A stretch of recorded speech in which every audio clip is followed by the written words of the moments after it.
got you covered both ways. So paranormalbait.com. Now, 60 plus who thinks like you do, want to meet them. Just go to paranormalbait/seniors, and there you will find them 60 plus. So check it out, paranormalbait.com and paranormalbait.com/seniors. And of course, here's something for you to build up your immune system. Help you look for the exclusive stem cell wellness kit that works with your body's stem cells to assist your immune system. Here's Dr. Ray with more. Whether it's physical activity, obesity, diet, smoking, low on hormones, stress, sleep disorders, or your age, can be supported by reducing inflammation and the body's cell appropriate. A stem cell is a cell needing to be told what it needs to do. If there is inflammation, that inflammation can be stopped. High blood pressure, high cholesterol, kidney disease, various types of cancer, depression, Alzheimer's disease, autoimmune disorders, osteoporosis, even fatty liver are chronic signs of inflammation and can be aided by supporting the body's ability to protect those cells that it needs. And that is the purpose of any stem and adaptive stem together, supporting the body to be best it can be. Dr. Malay, how will I feel after taking adaptive stem and stem? The immune stem is going to have an immediate effect. But I tell you, your immune system is starting to function better after 24 hours. You put adaptive stem along with it, and most will feel it within 30 minutes. Order now at healthylooking.com. Stem cell wellness kit from Dr. Malay. Protect your body's stem cells and will make you feel better faster. The stem cell wellness kit with adaptive stem and stem and your free gift relax doll is only available at healthylooking.com or toll free at 800-563-3980. That's 800-563-3980. Don't forget to enter promo code George for free shipping. George's stem cell wellness kit at healthylooking.com. Science fiction that specifically deals with this question. Our friend Marvin Sunderland is a certified PhD author behind the series of sci-fi novels that includes a 7-novel masterpiece, bringing out the simply best of your imagination. Journey with his book star, Sergeant Waggett, in search of a crashed alien spaceship that leads into an alien invasion. So brace yourself with this war underway all over the place. Sergeant Waggett promises to take your imagination to simply marvelous heights. Get 20% off the entire 7-novel series and all future graphic novels that they come up with by entering coupon code Coast to Coast, all lowercase at marvelous.com. That's marvelous.com. marvelous.com.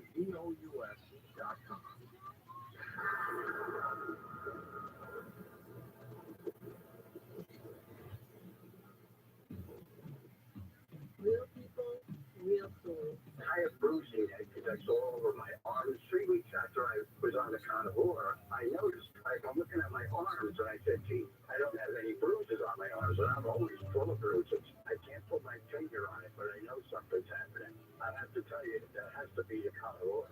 I've got a Labrador. You can hardly lift yourself up off the floor. I won't tell you what's been there instead. The treatment was chemotherapy. And I said, no way. That's when I said, you know what, this could be the ticket. So I started administering it. She took to it right away. 3 weeks, you can tell. She's very alert. Into the protocol. She came when she was 100%. She was going on a 5-mile walk. Like, my goodness, she was just like crying. Call 866-836-8735. That's 866-836-8735. Or visit carnivore.com. That's carnivora.com.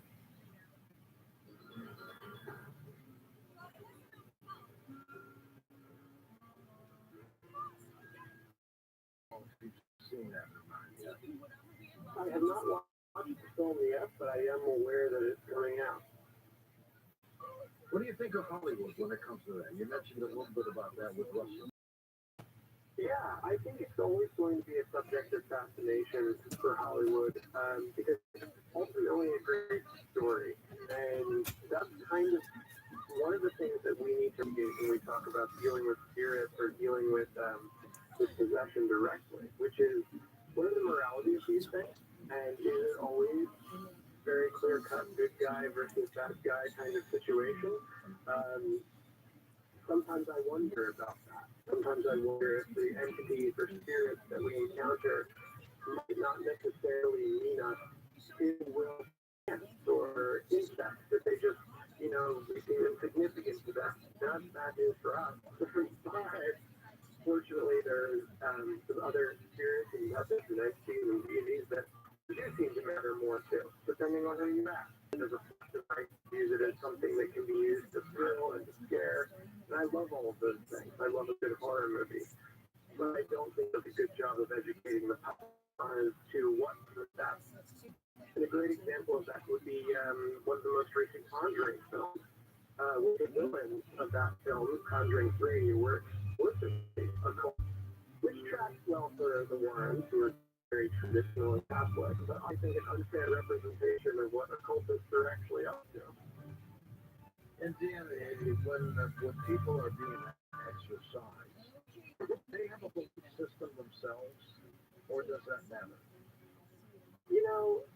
I do think a belief system matters. I really do, because most of the individuals we see are very clearly having profound paranormal experiences in their home. I'm talking voices coming from appliances and apports materializing in thin air, and it raining over your bed at night while you're trying to sleep, or your food being thrown across the room as soon as you set the table.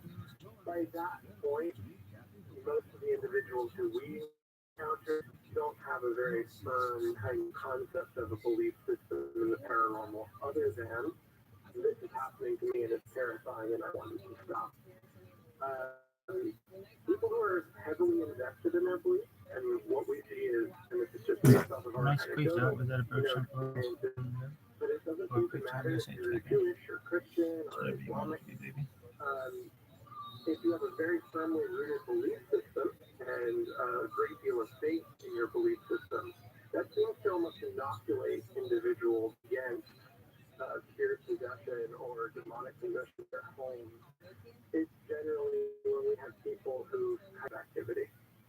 Do family members come in with the possession? There was an entity pretending to be a spirit of a departed loved one. There was a great deal of trauma wrapped around this as well. And this was leaving, burning flat throw out, in the trash can, and later they come into their kitchen to smoke while coming out of the trash can. Something that sounds like a Hollywood movie. Of course, when it happens in real life, it's terrifying. That spirit was specifically targeting this family due to the trauma involved, and using that name as a way to further, a powerful emotional reaction. After that spirit was exercised, the spirit of the departed loved one came through very clearly, and it's okay, we just changed out one ghost for another, but that the presence of that departed loved one almost acts as a guide for the family who's been through that, oppressive, haunting, demonic possession experience. It is fascinating how this occurs. It really is, because, when we talk about occultism and magic, we often say that magic is a science and an art. And it's kind of tongue-in-cheek to say that it's a science, because we do testing, we do record all of these results that we have, and these grimoires are passed down for hundreds of years, often under the threat of death, because they do seem to extract results. They do seem to make things happen. Spirit contact comes up. However, it still doesn't make it not weird. It still doesn't make it any less apparently crazy to be talking about, Assyrian entities living in someone's house in Maine. Well, that kind of thing happens. The universe is a small place. Well, it sure does. Why do some people get possessed and other people don't? I think for one is, I think if you have a strong faith-oriented cosmovision or belief system, you have a set world, even if you give it that terminology per se. So, for example, I'm Pennsylvania Dutch. My family does not identify as witches or occultists or anything like that. They identify as normal, everyday American Christian people. However, due to that Pennsylvania Dutch folk tradition, there are a lot of magic practices that they do without even knowing. My parents have a hex sign on their house, which they bought because, family tradition. But the meaning of a hex sign is actually, some of the hex signs is spirit protection, exclusively protection against unseen forces. So I think that's important, having a connection to the spirit world, a connection to your ancestors. But secondly, I think people get, or I should say, I think people are more at risk for possession or for a demonic encounter when they're out of what I call right relationship with the field that surrounds them. So oftentimes when we talk about oppressive entities, we see profound alienation, like the spirit or the entity seems to drive people away from connection with others. It makes them feel outside of their community. It makes them feel totally alone. And that's important because they spend more time obsessing about that spirit. And that doesn't seem to happen if there isn't already some kind of inciting incident, i.e. some tremendous amount of feeling of guilt, fair or unfair, deserved or undeserved, but feelings of guilt, feelings of self-abuse, so substance addiction, self-harm. These things that can go sometimes hand in hand with mental illness and sometimes hand in hand with possession. Why are we treating ourselves badly, you know? Does the possessed come to you or do you go to them? Well, we generally do all of the working in their space. And that's important because what we really want to guide people through, if someone comes and says, I am, or a member of my family is possessed, or our house is possessed by something that is impossible to ignore. And other paranormal investigative teams have been there. We already talked about the psychology and therapy component. We go to their house and do the actual exorcism because we want to give them more control over their immediate space. By the time people are experiencing full-blown possession, so things flying around the room, terrifying experiences in the middle of the night, loss of control over themselves and their surroundings, we want to reapply that their home is a space that they have control over. So the very first component is the exorcism, which can go 3 or 4 hours, depending on what needs to be performed. And then we spend at least an hour together talking through actions they can take in their immediate space to feel safe, to feel secure, and to start acting as if they own the space and they own themselves instead of being owned. Is the house ever haunted? I think these things overlap pretty heavily. Sometimes the house is definitely haunted, and the haunting is the possession, so it feels almost as if the home is possessed. This is a situation where you would see individuals leaving the home and the activity would not follow them. That was the kind of haunting I grew up with as a kid. I could leave my house and I wouldn't have any kind of weird experiences. Nothing would be out of the ordinary. It was geographically confined to my home. If these things are, left to escalate and the individuals involved don't get the help they need from anyone, not just us, but from anyone, that can then begin to move from the home itself to the actual person. And that's where you see the kind of things that look more like a Conjuring movie, more like an Exorcist movie, and less like just a haunted house. Are the people possessed 24/7, Dan?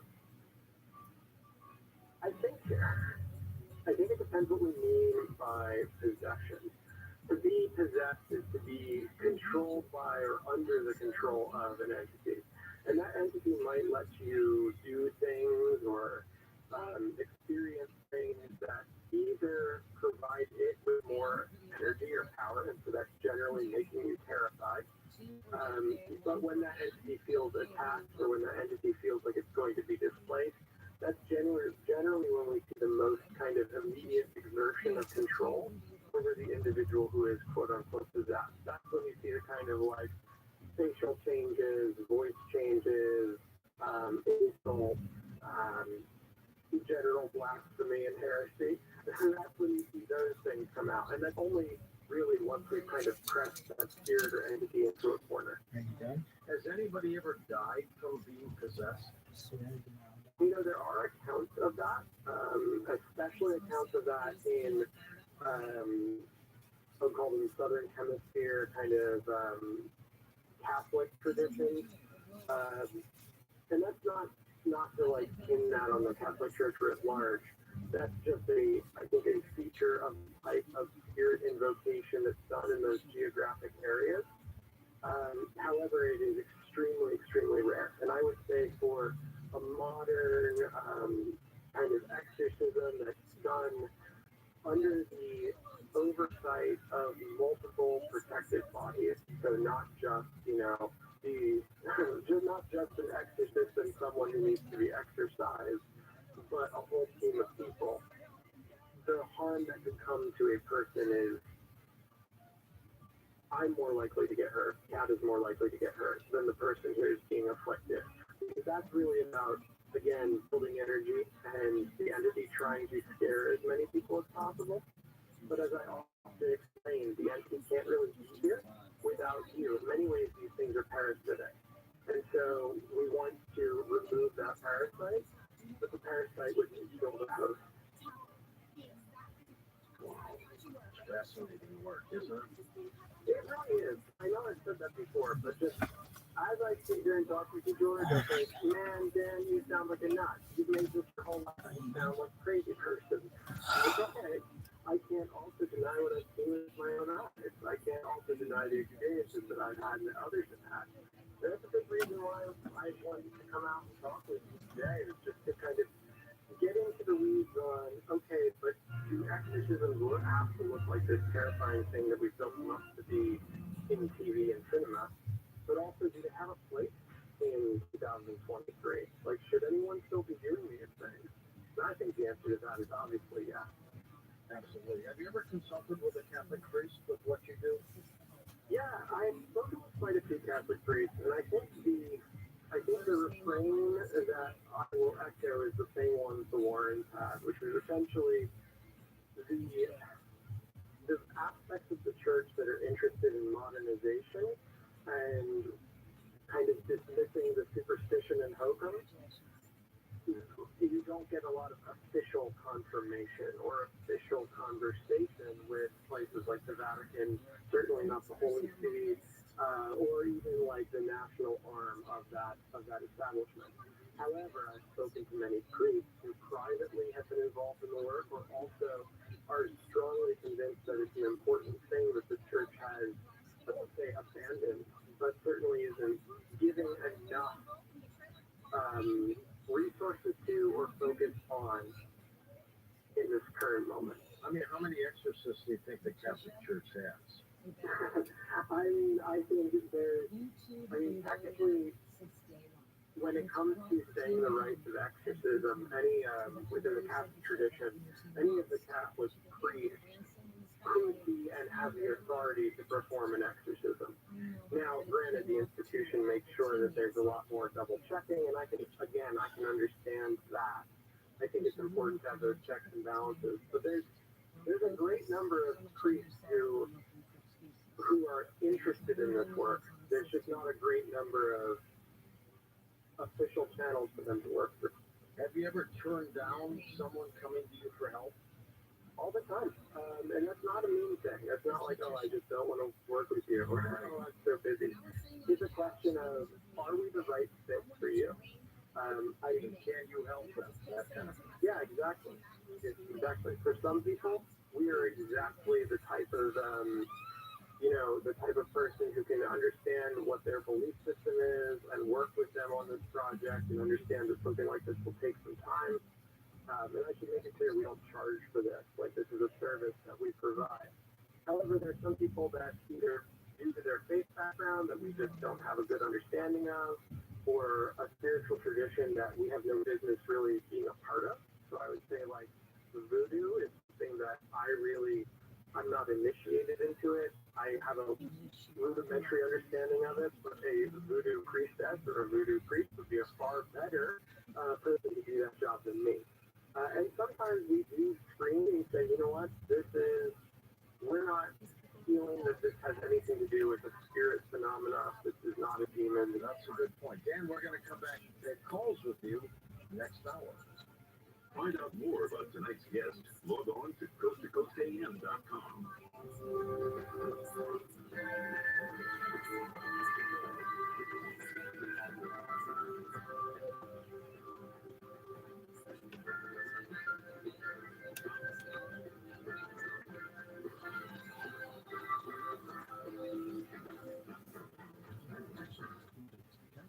Are you a business owner, CEO, or responsible for marketing? If you are, iHeartMedia can help you reach your goals and find new customers. We reach more consumers in your target area than anyone else, and we can give you access to those potential customers more cost-effectively across radio, digital, podcasting, and social. We'd love to send you out iHeartMedia to work for you. From your cell dial pound 250 and say keyword great result. That's pound 250 and say great result. If you own a small business and you got through COVID and you were able to retain 5 or more employees, you could be eligible for a payroll tax refund of up to $26,000 per employee. Do the math on that one. That's real money. So let me suggest getrefunds.com. You answer a few questions, takes under 10 minutes, and you'll see if your business qualifies for this tax refund. There's no charge up front. They don't get paid until your business gets paid. And businesses of all types can qualify, including those that took PPP and nonprofits, even if you've had increases in sales during COVID. They are experts in this little-known payroll tax refund program, and they've already returned over $3 billion to businesses. In my business, a 6-figure refund. So to find out if your business qualifies, by me button, it only takes a few minutes. Go to getrefunds.com, getrefunds.com. Keep transit fluid. Seriously? Car repair. Car to the experts at AMCO. AA, MCL. Check engine light on? We'll check it for free. Restrictions, limitations, and exclusions may apply. See AMCO.com for complete details. Stimulating talk for independent thought. KOSC, Los Angeles, Orange County. She likes to call it Friday. Here's Jennifer Jones Lee with your Thursday morning wake-up call.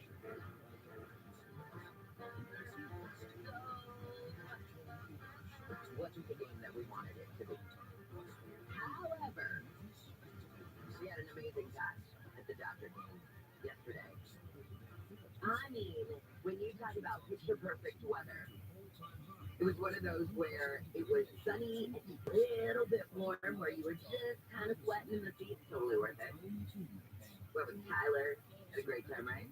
Oh, yeah, great time. It was so fun. We saw a streaker, although he didn't streak. We still call him a streaker.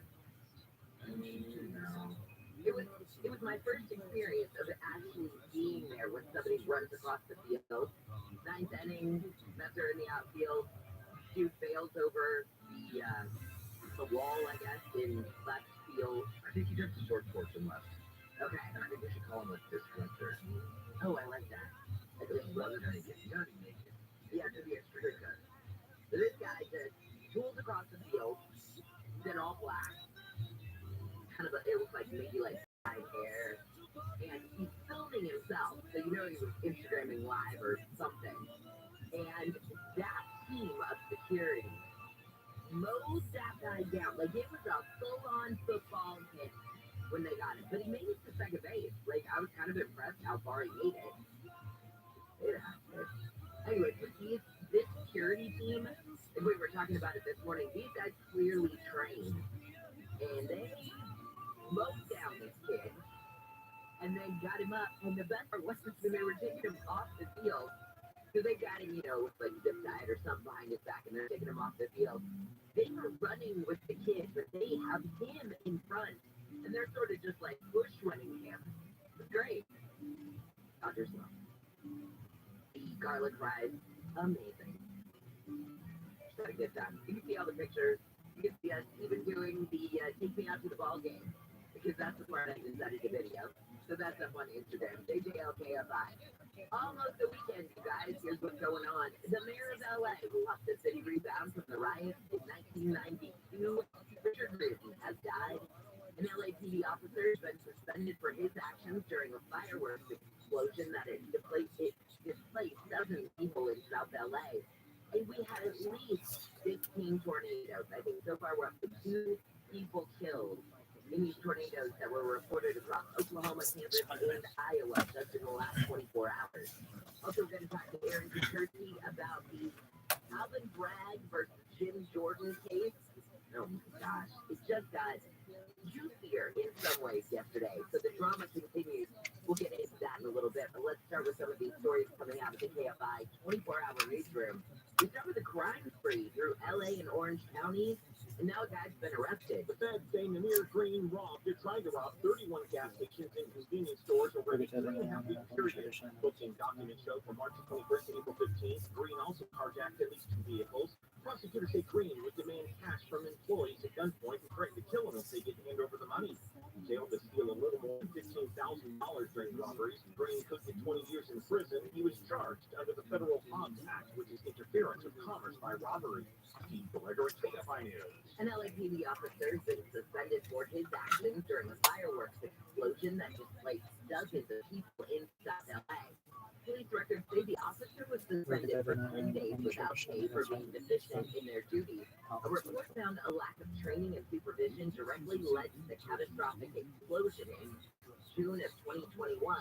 Now, the total number of training hours completed by bomb squad members dropped from 10,000 hours in 2016 to 6,873 hours in 2020. In 6 months leading up to the explosion, the report says only 3,000 hours of training were completed. A road rage incident in Santa Ana has uncovered a gun-making operation in Costa Mesa. Detectives were tracking executed at the guy's home and business in Costa Mesa. The major portion of detectives, as well as the 8109 task force, were able to locate 14 firearms, 30 ghost gun frames, firearms manufacturing equipment, 3D printers, and a drill press. Drugs were also found that was booked Friday for criminal threats as well as multiple weapons and drug violations. In Santa Ana, Corbin Carson, KFI News. And the mayor of LA, who helped the city rebound from the riots in 1992 and led the city as it recovered from the Northridge earthquake, has died. Businessman Rick Riordan served as mayor from 1993 to 2001. During that time, the last Republican to hold the office of mayor of LA streamlined the city's permitting process, worked to make it easier for film and TV